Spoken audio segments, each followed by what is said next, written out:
Germany is somehow uniquely and especially connected to Palestine and Israel, given its history.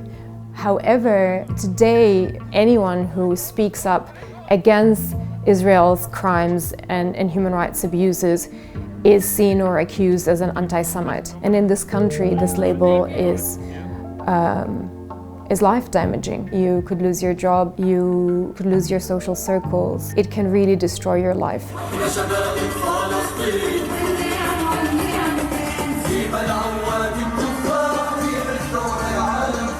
In Germany today, there is an alarming climate of hostility towards pro-Palestinian voices expressing themselves.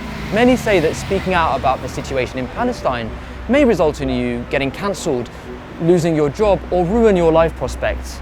Those affected say that symbols that represent Palestinian identity, like a Palestinian flag or a keffiyeh scarf, are considered threats to the German authorities. Many experts are calling it a witch hunt, a modern system of McCarthyism in which we're seeing the silencing of pro-Palestinian academics and activists. But how is it that Germany, which prides itself on having learned from its dark past, could allow yet another repressed minority to emerge? The New Arab has spent the last 6 months in Germany investigating why the question of Palestine is so taboo. Why is it taboo? Because it contradicts the German identification, or it undermines the German identification with the current state of Israel, seen as a state of pure victims. Anti-Palestinian censorship in Germany has a very clear method. First, you redefine Palestinian activism as anti-Semitic, inherently anti-Semitic. Nowadays it is mostly done through being a supporter of BDS, a boycott and Western sanctions.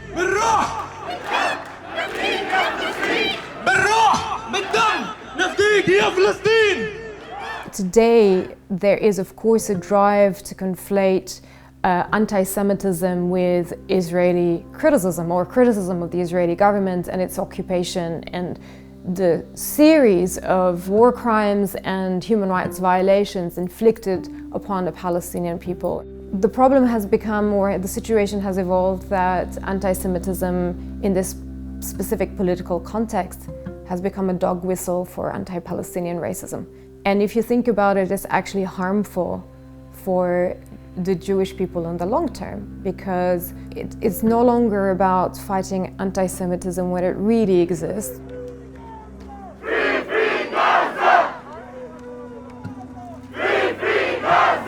Here in Berlin is the largest Palestinian community outside the Middle East. There's also a growing anti-colonial activist scene sympathetic to the Palestinian cause. In spite of this, the German authorities have been cracking down on pro-Palestinian activism in recent years. In 2019, the Bundestag passed a resolution against the BDS campaign, calling its methods anti-Semitic. Last year, German courts upheld a temporary ban on pro-Palestinian protests in Berlin, including a major one on Nakba Day on May the 15th, which commemorates the ethnic cleansing of Palestine in 1948.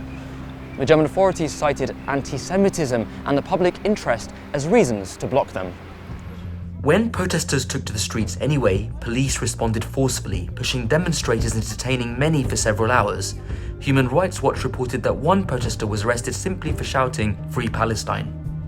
And I would say, generally speaking, here, depicting Israel or discussing Israel as an apartheid state, discussing Israel's settler colonialism, even certain expressions like Free Palestine from the river to the sea, all these expressions are deemed anti-Semitic and anti-Israeli, where of course Palestinians are depicted as inherently anti-Semitic, inherently Jew haters in a way, which is of course absolutely false and not nuanced.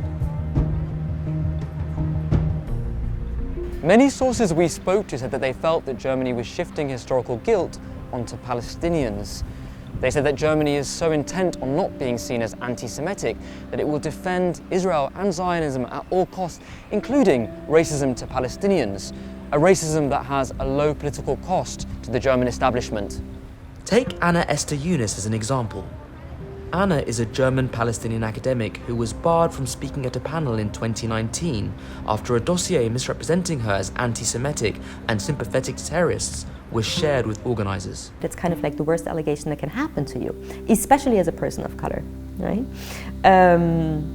Is that you're completely shunned, like nobody wants to work with you anymore. I had people, friends of mine in academia, tell me that other people told them, I wouldn't write an article with this person because it's bad for your career. But Anna fought back. She filed a lawsuit to access the secret dossier compiled on her, and she won. But the fight is far from over, as Anna, like many other Palestinian academics in Germany, is still subjected to disinformation campaigns and publicly defamed for her work. I had situations where I was unhired on the phone 2 weeks before I was supposed to start by a white professor telling me, look, if we hire you, our institution will be destroyed, our funding will be completely revoked, and then we will need, and I quote, we would need to mobilize all the resources we have to justify your hiring in public. There are many other examples that show how tense the situation has become for pro-Palestinian voices in Germany. Last year, the Goethe Institute deplatformed the Palestinian poet and activist Mohammed al-Kurd. This is somebody who has become the face of a global campaign against Israeli efforts to displace Palestinians in Sheikh Jarrah in 2021. He was later disinvited and deemed not an appropriate speaker by the Goethe Institute. German institutions who claim that they care about human rights and cultural diversity and representation, they want a sanitized version of a Palestinian. They want a Palestinian whose speak is mild, who doesn't dare to resist Israel's occupation through words. And one prominent example is, of course, the Goethe Institute disinviting Mohammed al-Kurd. Hello, international community. Thank you for these groundbreaking speeches. I'm sure the occupation authorities are really concerned right now. After they had invited him to speak in this event about fighting global global racism and fascism, it caused an outcry, and rightly so, because Palestinians do live under a very brutal reality and violence. And you can't just bring in a Palestinian out of this violent habitat and ask them to police their speech. Today, Germany faces a tough task: how to reconcile its historical crimes against the Jewish people under its former Nazi regime, while at the same time allowing the free expression of anti-colonial and anti-racist movements. The answer is far from a simple one, and it becomes more urgent as time goes on. Our struggle is not a struggle between Jewish, Muslim and Christian religions.